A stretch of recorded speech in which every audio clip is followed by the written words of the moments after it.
তথা বিশিষ্ট অতিথিসকল, পাৰিজাতৰ সমূহ কৰ্মকৰ্তা, পৰিচালক পৰিচালিকা, অভিভাৱক অভিভাৱিকা, উপস্থিত প্ৰেমী ৰাইজ তথা মোৰ মৰমৰ সতীৰ্থ মইনাসকল। আজি দিব্যজ্যোতি মইনা পাৰিজাতৰ প্ৰথম বাৰ্ষিক প্ৰতিষ্ঠা দিৱসৰ মুকলি সভালৈ মোক মইনা অতিথি হিচাপে আমন্ত্ৰণ জনাই দুআষাৰমান ক'বলৈ সুযোগ দিয়াৰ বাবে মই পাৰিজাতৰ সমূহ কৰ্মকৰ্তা আৰু মইনাসকললৈ কৃতজ্ঞতা জ্ঞাপন কৰিছোঁ। পোহৰৰ যাত্ৰা মইনা পাৰিজাত, পোহৰৰ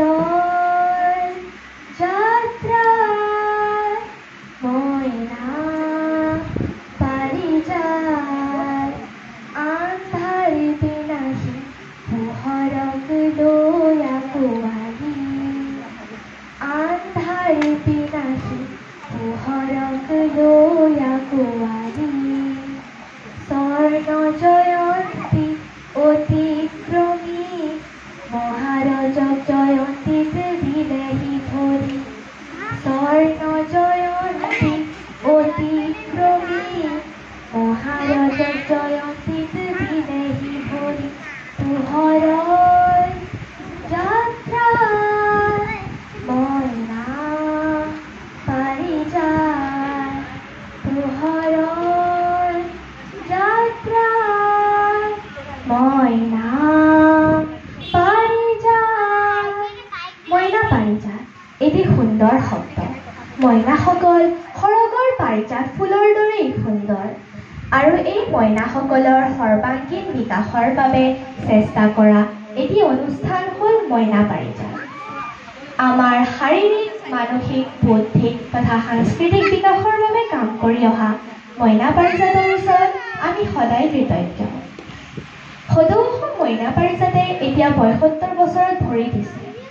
যোৱা ২৭ জুন তাৰিখৰ পৰা অহা বছৰৰ ডিচেম্বৰ মাহলৈকে মইনা পাৰিজাতে মহাৰজক জয়ন্তী বৰ্ষ উদযাপন কৰিব। ১৯৪০ চনত দণ্ডিনাথ কলিতা তথা ককা মহাদেৱ শৰ্মাৰ উদ্যোগত পাৰিজাত সংঘ নামৰ তেজপুৰত এটি অনুষ্ঠান গঠন হৈছিল।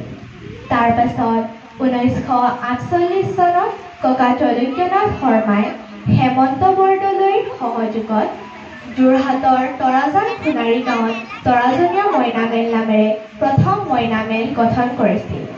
পৰৱৰ্তী সময়ত ডিব্ৰুগড়, নগাঁও, শিৱসাগৰ, গোলাঘাট, উত্তৰ লখিমপুৰ আদি চহৰে গাঁৱে আন বহুতো মইনা পাৰিজাত স্থাপন হয়।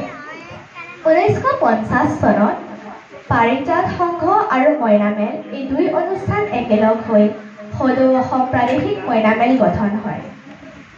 ১৯৫১ চনত সদৌ অসম প্ৰাদেশিক মইনা মেলৰ প্ৰথম অধিৱেশন উদ্বোধন কৰিছিল সেই সময়ৰ ভাৰতৰ প্ৰধানমন্ত্ৰী পণ্ডিত জৱাহৰলাল নেহৰুৱে আৰু অধিৱেশনখনৰ মুকলি সভাত সভাপতিত্ব কৰিছিল ডিব্ৰুগড়ৰ মইনা বিপুল কলিতাই।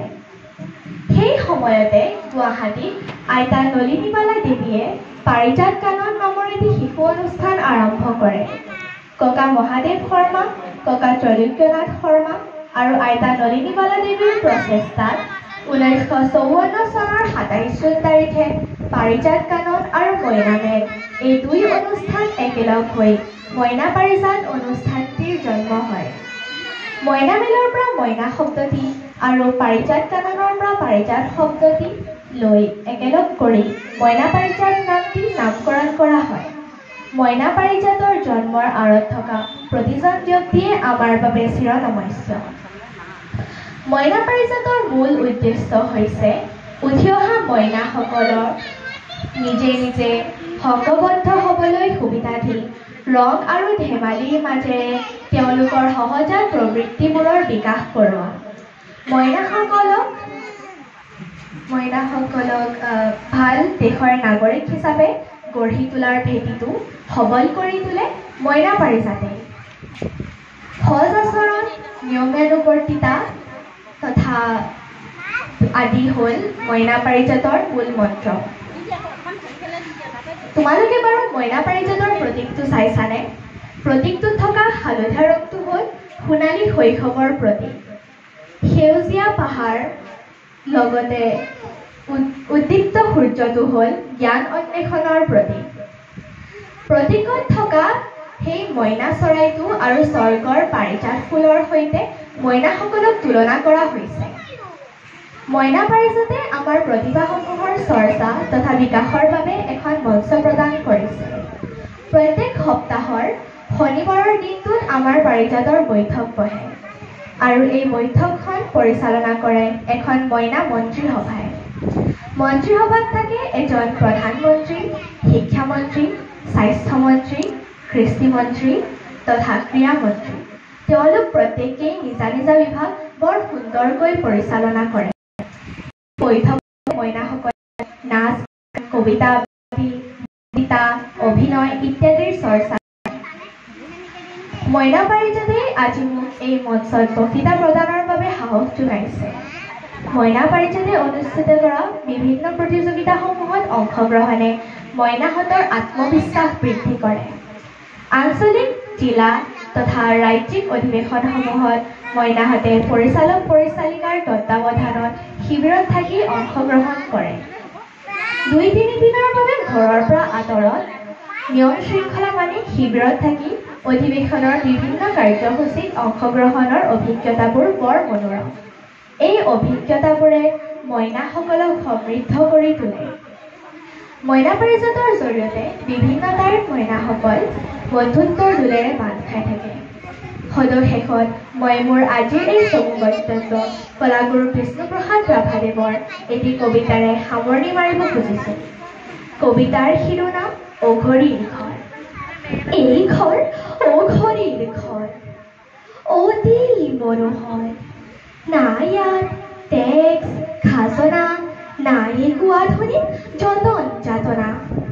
পাই পইচাৰ নাই হিচাপ নিকাচ, আনিছো খাইছো এই নীতি। নাই একো চৰকাৰৰ দুৰ্নীতি। চৰকাৰে বঢ়াওক যত পাৰে দাম দৰ, তাৰ বাবে আছে জানো কিবা ভয় দৰ? একো নাই, আমি যে অঘৰী, ঘূৰি ফুৰে উঘা চেৰিকীৰ দৰে জীৱন চুকৰি। উঘাৰ হেঙুলি মেলি আমাৰে জীৱন কৰে ৰঙীন ৰাঙলী। নিশাৰ জোনাই বাই ৰূপোৱালী ৰহন বোলাই কৰে ৰূপালী জোনালী।